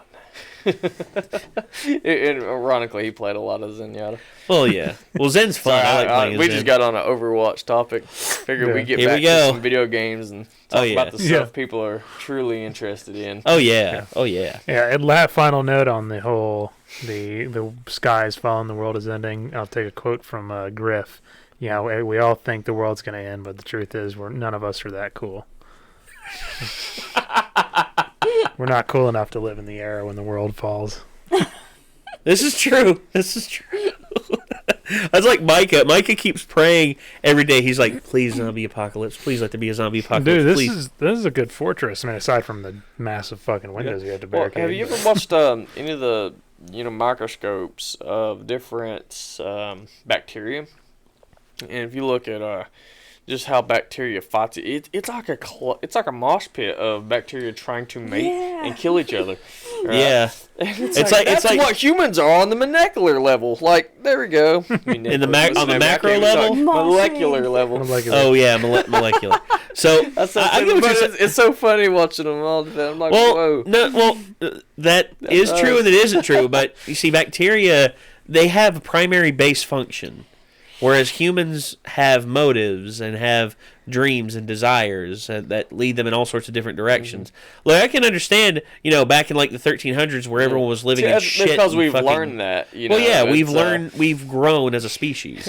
We have moved forward. On the inside, we have moved forward up the evolutionary chain, and we are now. Actually, one of my favorite thoughts ever is, I probably told you about this. The most amazing historical what if ever. Back in the times of ancient Greece, there was a toy. It was called a steam ball. What it was is there was a ball that had two jets on it. One that came out and pointed up. One that came out on the other side pointed down. And you would pour water in the top of it, pop a cork on it, and then you would light a flame under it. You lit the flame, and the steam would form, and it would push the ball in a circle, like the ball would spin. Yeah. Now, this was a toy. Yeah. Imagine like a really safe toy. Well, no. Well, dude, fucking lawn darts? You kidding me? I played with lawn darts when I was like 5. Threw them straight up in the air. One of them landed right next to my foot, and I'm like, cool! Pick it back up, throw it right up there again. We're stupid. We're humans, dude. Come on. We learn by doing. Well, I know. It's just, hey, maybe for any definition, anything that involves fire probably shouldn't be considered a toy. Well, wood burning kit. So anyway, the one thing that someone said is like, if the Greeks would have known what they had there, steam power, it would have jump-started the Industrial Revolution by thousands of years. Well, I've seen that with the Roman Empire. Well, as far as if they hadn't fallen. Yeah. Well, yeah, and you see, where would we be now, if not for human he can tell you, dude. I one of my biggest issues with Christianity is the Dark Ages. It wasn't the Christians that killed off the Greeks. It was the Spartans. No, I'm not talking. We're talking about just like the early evolution of science and as far as yeah. I would just say organized religion in general, because I mean it was depending on where you lived at and the areas. But if you look at the country China, the name China. Yeah. Is you could probably tell this a little bit better. No. As far as it was renamed. It was renamed after that. But he actually had every single book burned, and if you associated or got caught with it, you would have your family executed, and they buried them all alive. And that was like Mao was a heartless bastard. That was like 1000 BC. Yeah, and this was no, I thought you were talking about Mao. Yeah, that's the Chen. It was like the rise of the Chen dynasty. Yeah. Oh yeah. Was it after the fall of the? This was Emperor China. Okay. Well, Emperor Chen. Yeah. Emperor Chen. China. Yeah. You know what I'm saying. At the point. Got more chins than the Chinese phone book. Don't quote me on my exact quotes of history. It's okay. It's okay. I'm not ever going to get them. It's fine. I just know the basis. Actually, it's on an episode of Cosmos, believe it or not, Neil deGrasse Tyson, and he explained basically their organized religion stepped science back almost 1,000 years. They had technological advances that were just 1,000 years before this date. No, dude, the Romans had better concrete than apparently we did. Yeah. Oh yeah, and well, the march of humanity. Here's one thing about it. No matter what, ideologies. I mean, hell, Stalin was a bona fide atheist. So was Mao, but yet those two are at the top of the list in terms of killing people. Yeah, and here's the thing, no matter where you look, there's good people and there's bad people. Yeah. I know good people who are Christians, and I know some fucking family members who are Christians that I just want to snap their fucking neck. Yeah, that was my knuckles. Jesus Christ. A lot of fights, dude. Never seen anybody pop their knuckles. You sound like me to think about it. Well, no. There's some Christians I can't stand. Like, I had a family member who killed themselves. And when they did, well, she did. Her husband, who was a preacher, he was pretty much the one that mentally tortured her into doing it. Yeah. And then their kids asked, "Where's mommy at right now? Where's mommy at?" And he goes, "She's in hell, where she deserves to be." I wanted to snap his fucking neck right then and there because she was a mentally disturbed woman. There was nothing she could do about that. This was a big movement that a lot of people are believing that religion on a lot of kids, not adults, but religion on kids is a form of child abuse or a mental indoctrination. Yeah, it can be if you restrict them on what they can take in. Me personally, I was never restricted on what I could take in. Like, my parents, they never restrict. The only thing they really restricted me on was like watching porn videos. Well, that's really it. Yeah, I mean, I watched R-rated movies when I was like 4 or 5 years old. Yeah, that was how I did too. Yeah, and honestly, like there was a time in my life I threw religion away. I completely threw it out the window. Yeah. And it wasn't until later, I made choices and I made decisions that led me back. Yeah, it into just one comes back to, is the child old enough to make his or own decisions? That's it's where they're really susceptible to believing anything at a young age, and you know how as a kid your parents are always right. It's of course you're gonna believe whatever they tell you. As Tyler Durden said, our parents are the models for God, effectively, because that's one thing they say about child abandonment. If your parents abandon you, what does that say about God? Does it say that if there is a God out there, maybe he doesn't like you, he wishes you never existed? And I think a lot of kids really take that to seriousness.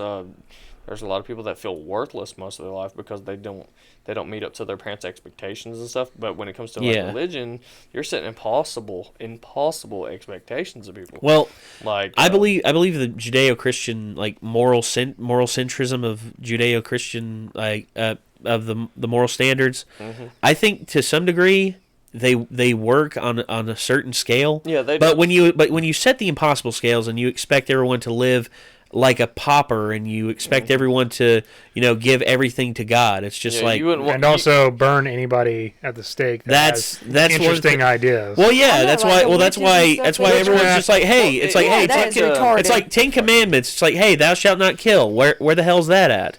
Like, why? Like, burn him at the stake. It's like, thou shalt not kill. God, then it's okay, what part of that didn't you get? Yeah, it's just like... Well, the thing about it is you got a lot of religions now are pointing the fingers at Muslims. Oh, they're so bad. Do they realize the Christians did the same stuff 1,000 years earlier? Well, not even 1,000 years earlier. Gavin McInnes actually has... he went on the Joe Rogan podcast, and when he talked about this part of it, I didn't believe him. I was just like, there's bullshit. Because Gavin McInnes, he's a chauvinist. He's a Western chauvinist. He thinks the West is the best and all that. But he pointed out some things about where where Christians used to be, where we are now, and where Muslims are now, and where they can be from now.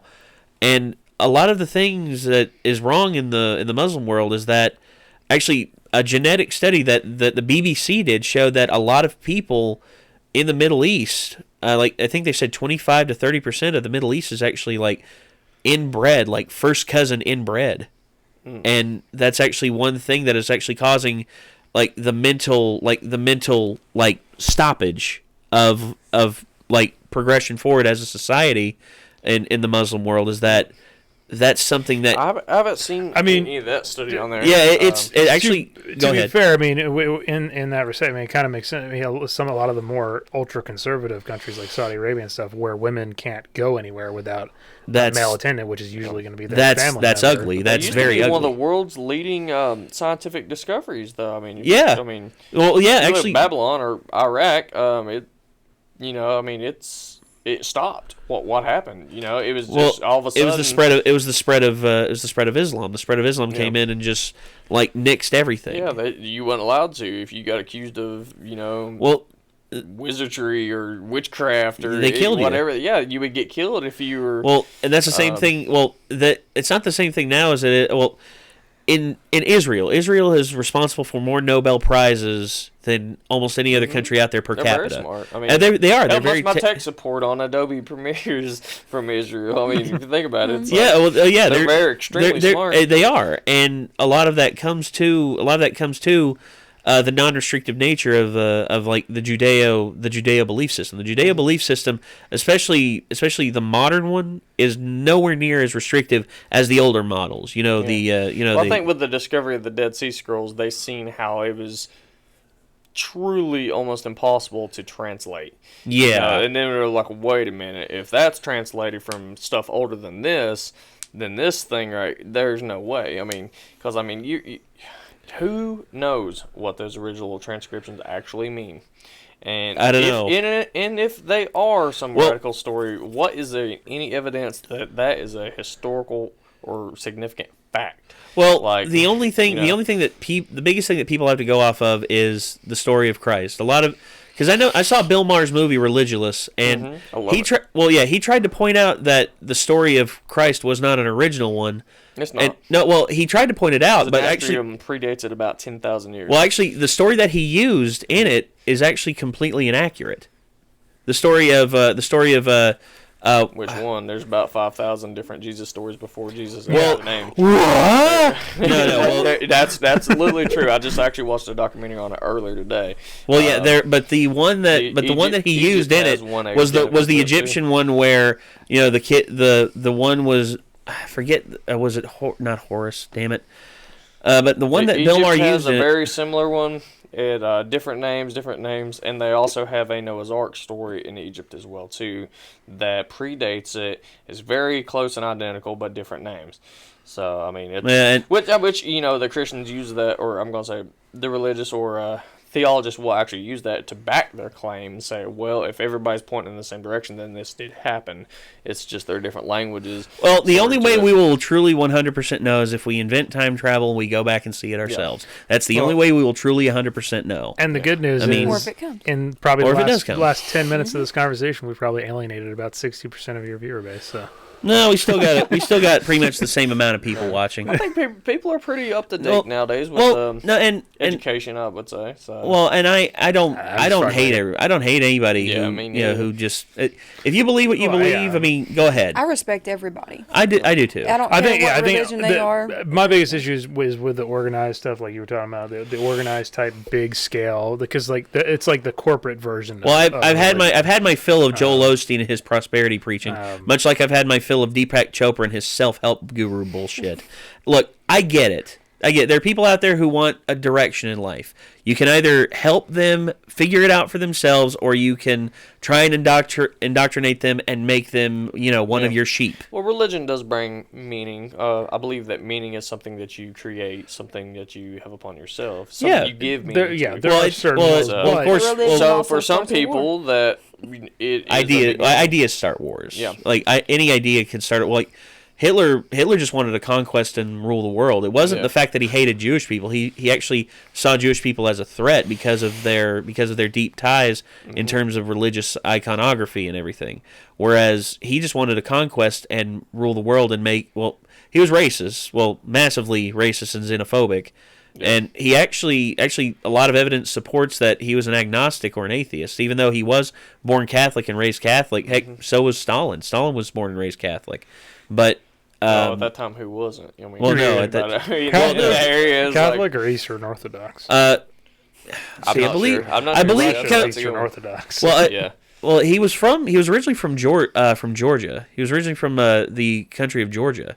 So I believe there was certain sects of Catholicism had spread that far out, because let's not forget the Byzantine Empire. Yeah. And the Byzantines did have part of Georgia. And that was the standard for a long time. But you see, great ideas and great ideologies that are warped by terrible people, like communism at its core, everybody gets paid the same. Hey, that's a great idea. On paper, it looks perfect. In practice, it's messy. The problem is humans are controlling the system there. So ultimately, it's going to come back to corruption and greed, and it's gonna break. Stalin was Eastern Orthodox. Okay, planning to originally be trained as an Orthodox priest. Okay, my mistake. I'd say our followers are probably could sit there and they're sitting there correcting everything. No, they are probably. Okay. We're just having general discussion. Yeah. Well, yeah. Well, honestly, people nowadays want to paint. People nowadays are trying to paint a certain group as like the worst ever and this and that, and. One thing I'm seeing nowadays is like people are saying, "Oh, people who do nothing but eat meat and all this, and people who are this that." And I'm like, you do realize that Hitler was a vegetarian and a painter, right? You know who else was a vegetarian and a painter? Mr. Rogers, and he was one of the nicest people ever. You can never judge a book by its cover, just because someone has a certain ideology or a certain belief structure. I think a lot of people see black and white, or they choose two sides of the coin, and they don't realize there's a whole spectrum on anything, any question. There's no such thing as just a yes or no answer, and that's it.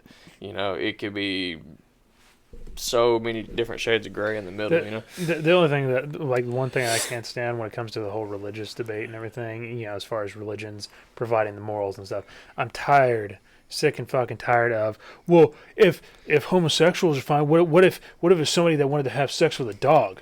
Would that be okay? Because fucking the bestiality argument is people don't so have common fucking sense. annoying. No. It's common sense they lack. Well, look, look, I've always been of the school of belief that people are going to do whatever the hell they please, and as long as it doesn't hurt me or hurt anybody else, I don't have a problem. Yeah, I think That's the everybody witchcraft should law. fucking figure Yeah, this witchcraft out. law. Witchcraft these nuts, motherfucker. I don't care.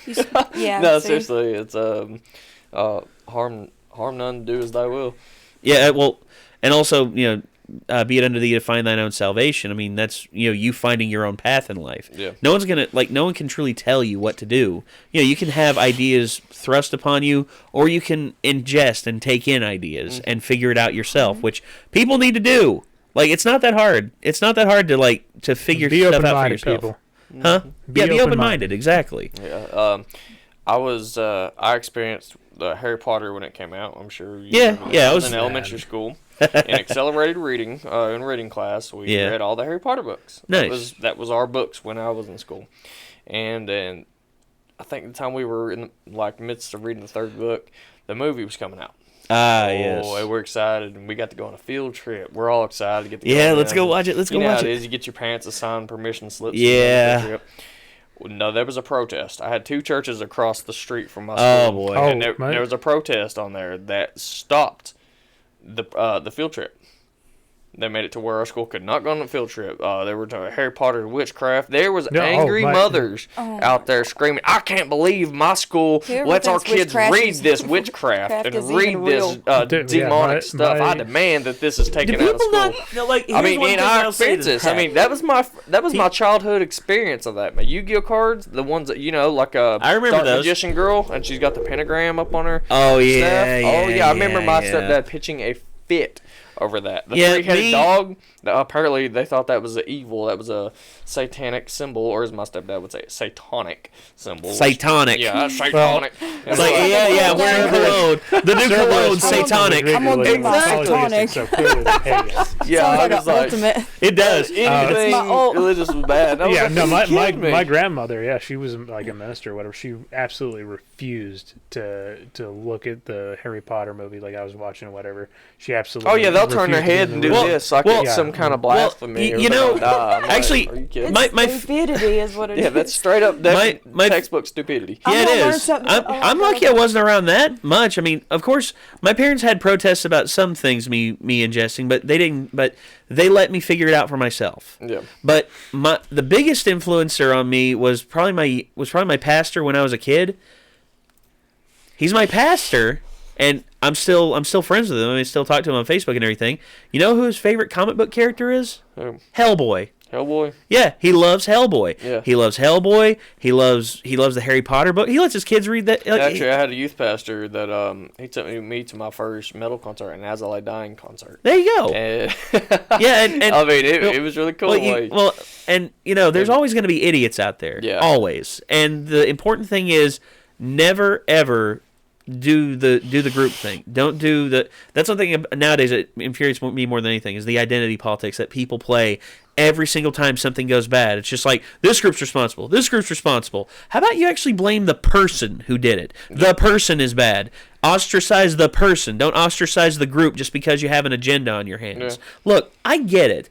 You had something bad happen. Like for instance, my friend had something bad happen to him when he was younger. When he was Catholic, and turns out he was actually a victim of abuse. Yeah. It wasn't as to it wasn't anything sexual like that, but the priests would actually hit him and beat him, and it was ugly, and he was like ardently anti-religion, and me and him, we would debate all the time. He was actually one of the people I would have like long, arduous debates about religion and everything. I used to never debate about it. I used to never argue with it or anything. I just kind of I didn't know. In my head, I always had like a doubt and everything. And I think it was. Of course.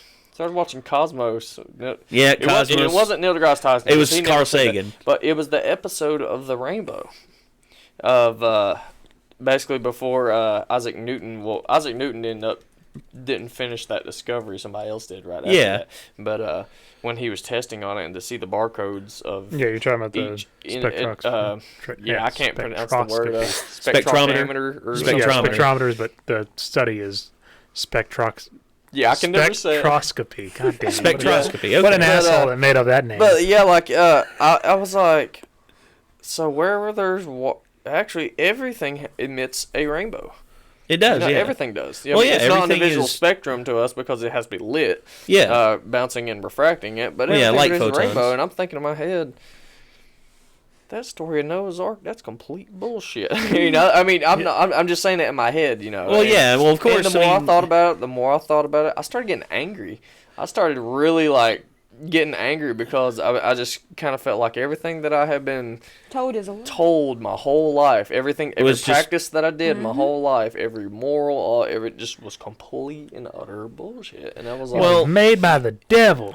yeah. I mean, I've been called a Satan worshiper since I was 14 years old. Can't be one if you don't believe in it. Union Jack the Ripper said the only thing demonic about Harry Potter is that they never learned math or science or normal school things.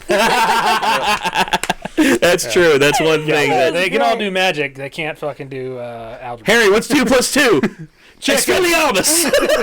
It'll just tell you. Well, is it an obscure Latin word? I can see it happening in America. It actually goes back to an old wrestling promo. It's just like, okay, class, what's 2 plus 2? Do you know, Booker? 2 plus 2, I know that. Thomas Jefferson, sucker. Just, could you... Jesus Christ. So honestly, I had that moment myself whenever I was like 17 after my grandfather died, because my grandfather, when he died, it was a whole thing. He was 68 and he died of cancer really fast. He found out he had cancer. Less than 2 weeks later, he was gone, like that. Fuck. And it was very aggressive. It was a throat cancer, and I was angry in a lot of ways, but the most thing I was angry about was why would my grandfather bowed, prayed, scraped every day of his life, and it was just like whoa, like what is this, what is that? And that's when I started reading like stuff by Christopher Hitchens, Daniel Dennett. I started reading stuff by Sam Harris, and I was like maybe I don't believe in this crap, and then it was years later. It was when I started seeing like other people, like apologists, come forward and all that, and then there was also a few other things, like questions that still couldn't be answered, and also some of the arrogant, like, well, the biggest thing for me is like when it was when I talked to my grandmother and everything, and she said, I don't know everything, and I've looked to the Bible 100 times in crisis of faith and everything like that. And, you know, the only thing you can really do is just be the best person you can be. And your granddad was the best person he could have been. I mean, yeah, he died. He'd barely gotten able to retire. He'd only been retired for like a year. Yeah. But to him, his life goal was to just have a family and make sure his family never had a day where they went hungry. Yeah. And one big reason he was able to do that is because of his his religion. His religion helped him out with that, and that's religion. You see, when religion helps can help a lot of people. It does, but it's not for everybody. That's why I'm not against religion itself. I'm against the organized religion. You're against using it in power. You're against the ideology. State is sitting there. I agree with that 100%. 100%. Yeah. And I mean, the Satanic Temple has been fighting a lot for that right lately because it seems like all the other organizations just kind of sweep it under the rug, like it's not a big deal or problem, but it is a big deal and problem. Because, I mean, it's causing a lot of hardship in a lot of people's lives that they don't understand. The gay rights movement was one of the prime examples of it, when the biggest contender against their rights was the religious organizations. You know, I mean, and it was kind of like in a society where everybody thinks one direction, and when the few that think something else or have any other that are different basically get shit on. In life, they do. I mean, that's how humans have always been. I mean, anytime a threat pops up, whether it's ideological, physiological, societal or sociological, anyway, it's always we fear it or we don't understand it, and through our lack of understanding, we develop a fear, and when we develop a fear, what they don't know. Yeah, when we develop a fear, we develop anger. It's the whole Jedi process. Yeah.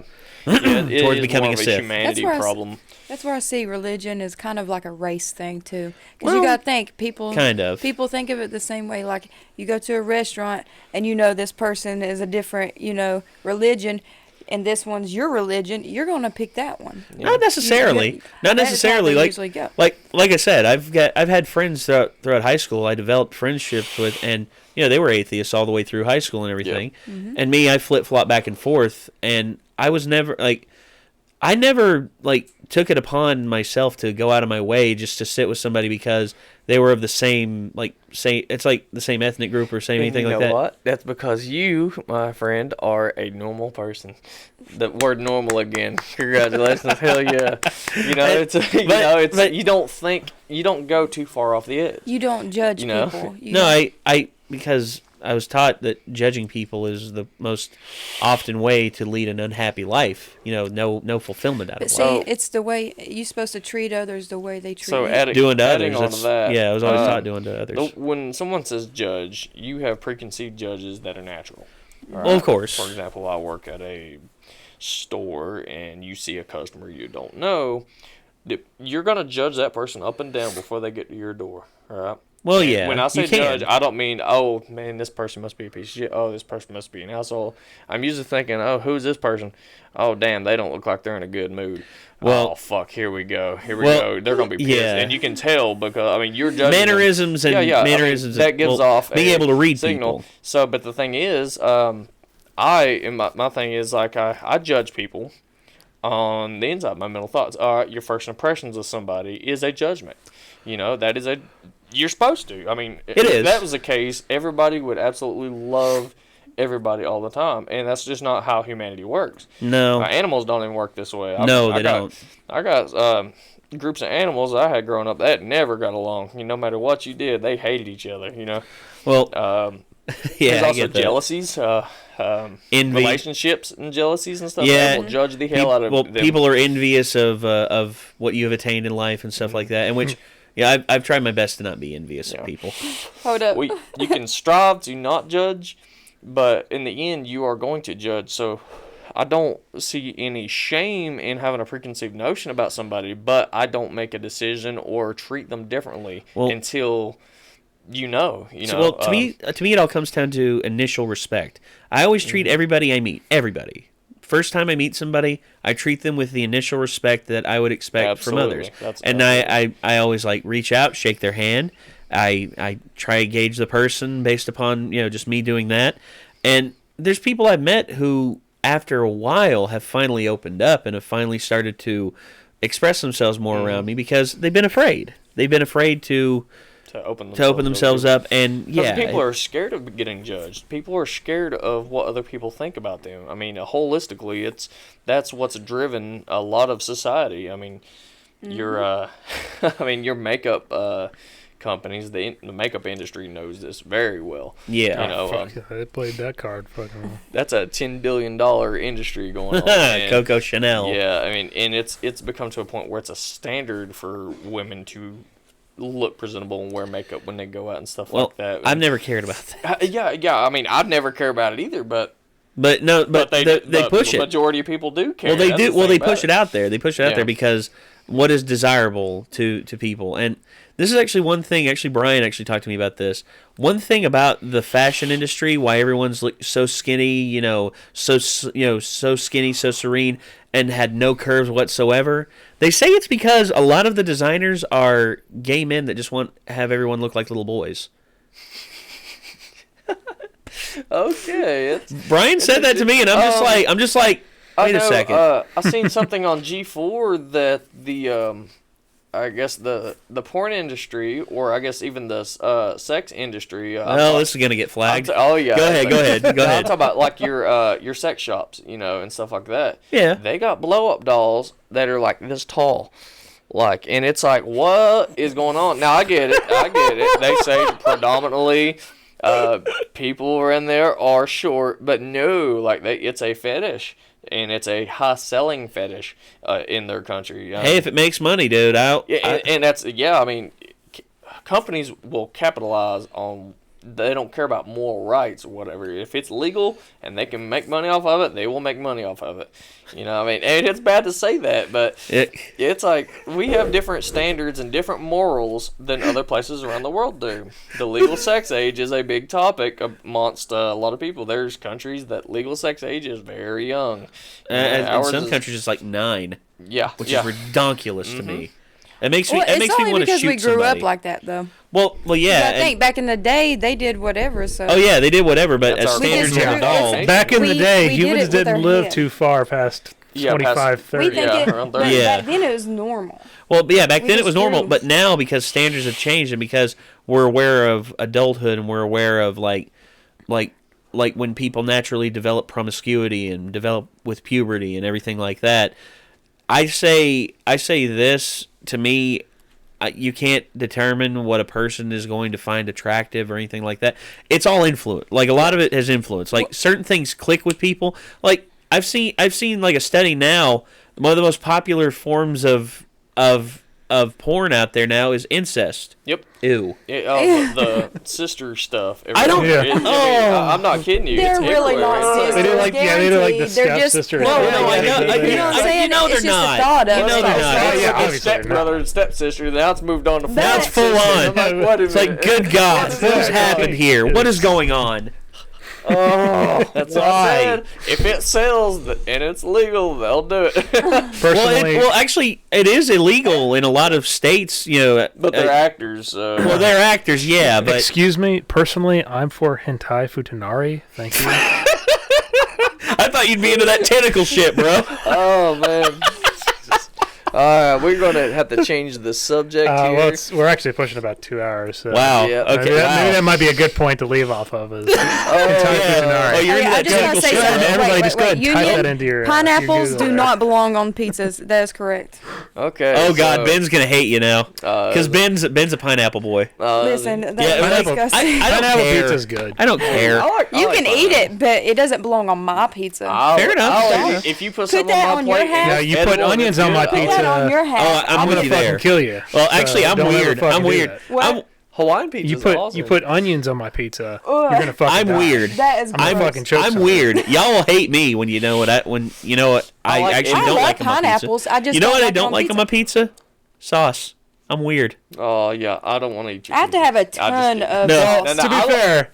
Like Pizza Hut does have like you can put switch it out for like hot sauce or barbecue. Well, or whatever. I just opt for no sauce and instead I just do the glaze thing that they do all over the thing. I usually custom make mine. I know pizza. Rooster Teeth for like a week or something. Rooster Teeth came out with a pizza. Yeah, and I was like, that's awesome. I'm gonna go ahead and start but they don't have that anymore, so I just do a custom thing. Yeah, as close as I can. All right. Well, so yeah, go ahead. Quick, though, so I guess we're gonna be streaming some Overwatch later, right? Yep, we're gonna be streaming Overwatch a little bit later as soon as Nick and I get back to the homestead and set up on the computers upstairs. So we're gonna try to get a full team tonight, and we got a few new members of the team that's been practicing. Lavinia, you've been getting pretty dang good. You've been playing a lot, and you that diva. I think you straight up diva. Hey, listen, that's something I want to talk about. Okay. La Diva? I'm serious. I'm now diva. Yeah, you are. Don't call me. It kind of looks like her. Okay. Now I'm getting thrown out. You're a small Korean girl who's an MLG gamer. Yep. Mm-hmm. I'm interested in doing cosplay though for. Oh really? Yeah, Diva was 17. I found it interesting. And she turned 18 accordingly to the lore. So Diva is 18 now for all the people that fantasize. Because most people are like, you can't see that. She's only 15. Oh my gosh, that's right. Because all the fake hentai stuff that came out about Tracer, over Bootygate, that whole thing. That. Dude, before her ass got nerfed, literally, yeah. What was funny because they nerfed her ass. Yeah. Her ass used to be bigger, and now it's smaller. What's funny is that Blizzard or whatever they tried to get that cut from Pornhub and everything, and they just made the problem 10 times worse. Yeah. How do you solve a problem on the internet? Don't mention it. Do not acknowledge it and let it die out. Because when it dies out, people will get bored of it and they will never go back. Yeah. That's just how it is. All right. Well, we've been going for almost 2 hours, everybody. We want to thank you all very much for tuning in to this very interesting and very emotional, very taboo and topical podcast. We had our highs, we had our lows. Yeah, we had controversy. We had no controversy. Politics and religion. Yep. That's always a good topic. Yeah. So again, ladies and gentlemen, thank you all so much for tuning in. And until next time, signing off. I'm Nate. Bye. Diva. Smooth. La Diva. The La Diva. Jacob. Peace. And Roan. Peace. See you later, everybody.